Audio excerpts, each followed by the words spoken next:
Hello po mga kabayan, mga kapwa ko OFW dati. Okay po.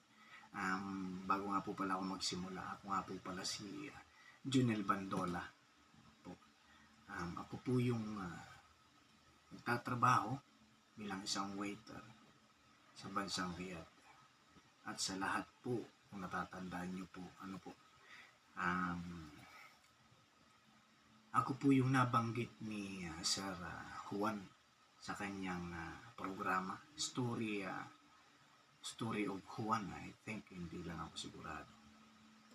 At napanood ko nga po yung video na yun at ako po yung nagpapasalamat kay Sir Juan at kahit paano naisama niya ako sa kanyang programa. Okay po. At sa nga po pala, ako po nag-video ngayon dahil gusto ko pong ipaalam na ako po yung nakalaya na. Okay po. Ako po yung nag-stay sa isang kulungan sa Riyadh, General Prison, Riyadh General Prison, sorry. Ako po yung nakulong doon po ng 1 year and 6 months. Pero ako po yung nahatulan ng 3 years and a half. Pero nakalabas po ako sa awa ng Diyos, 1 year and 6 months po. Opo, kasi di ko po alam. Siguro, yung government po ng Saudi ay nagbigay po ng isang malaking pardon para sa mga nakakulong na OFW. At ako po ay isang pinalad na naisama po doon. Kaya po ako po ay nakauwi. Hindi lang po ako, may iba pa pong Pilipino at may nakasama po ako noon. At sila po ay napardonan din po. At sa lahat po nakapanood ng aking video at sa sumuporta at sa mga nakidamay, maraming salamat po. At nagpapasalamat po ako sa DMWO or OWA. DMW ngayon. Kasi sila po ay talagang hindi po nagpabaya sa akin. At si Philippine Embassy sa aking case officer noon na si Ma'am Rochelle. Ma'am, salamat marami po. Wala man po tayong nahatulan man po ako, pero napapasalamat po ako sa inyo dahil nandun po kayo para tulungan ako gumawa ng paraan para man lang mababahan yung sentensya ko or hukom ko. Wala rin pong nagawa, pero nagpapasalamat po ako sa inyo dahil talagang nandun po kayo. At especially po sa DMW na nagbigay sa akin ng attorney. After ko po palang nahukuman, after 1 year and 4 months ako ay nag-stay sa kulungan, si DMW or OWA, at ngayon ay ang tawag ay DMW, I think. I'm not sure. Correct me if I'm wrong. Okay. Binigyan po nila ako ng abogado. At siguro po yun po ay isang nakatulong din po sa akin kung bakit ako naisama agad sa pardon. At ako po ay napakaswerte at nagpapasalamat sa mahal na Diyos dahil may mga taong at may mga empleyado sa DMW na hindi nagpapabaya sa kanilang trabaho.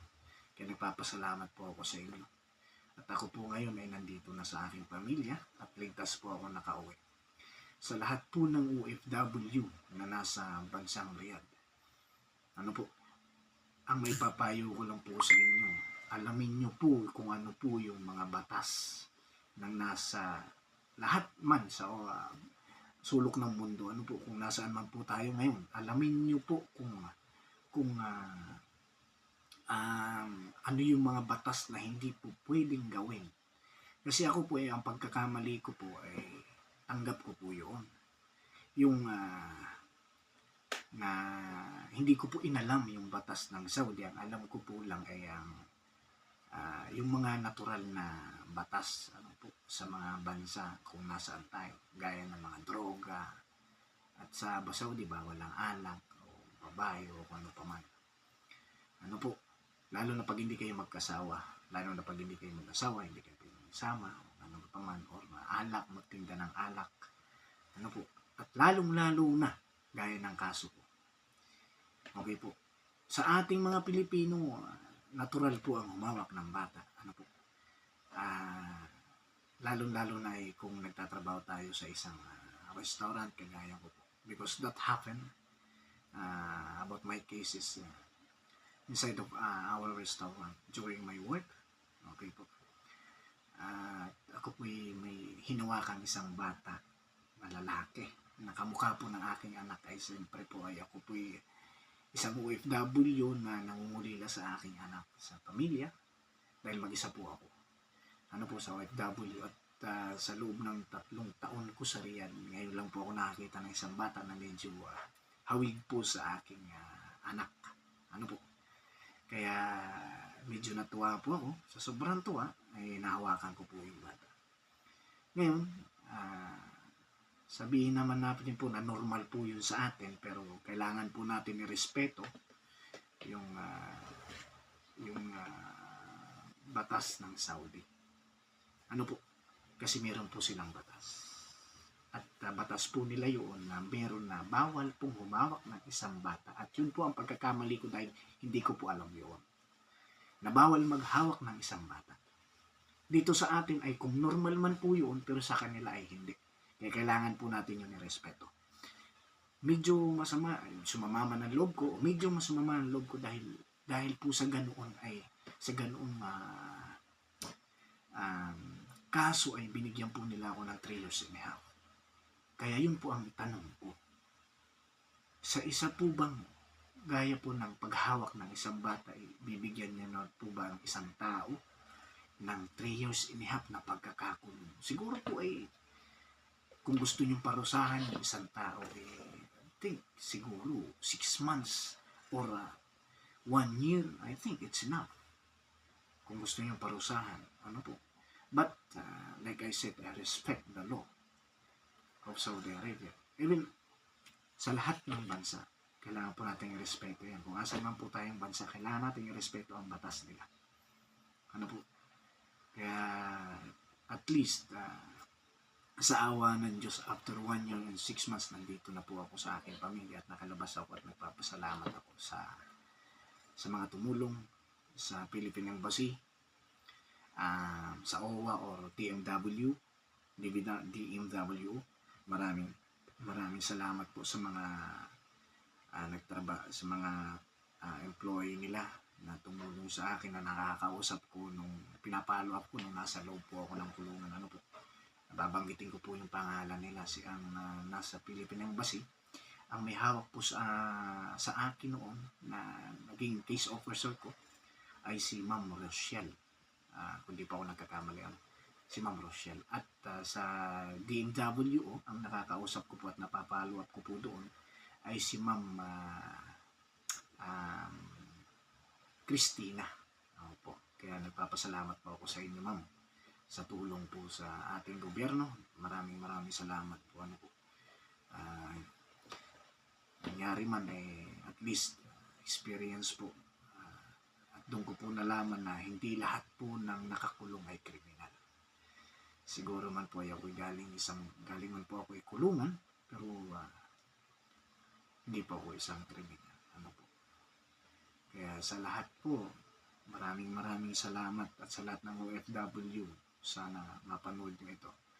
Ano po, at mapakinggan nyo po kahit kunting yung payo ko man lang, mapakinggan nyo. Ano po, sa lahat po ng OFW saan masulok ng mundo, kung asan po kayo, alamin nyo po ang lahat ng batas nila para po kayo po ay safe. Para po kahit nasaan kayo po ay safe. So, maraming salamat po sa lahat po ng OFW. Ingat po kayo, and God bless sa lahat po ng tao mga kapanood nito. Maraming salamat po. Ano po?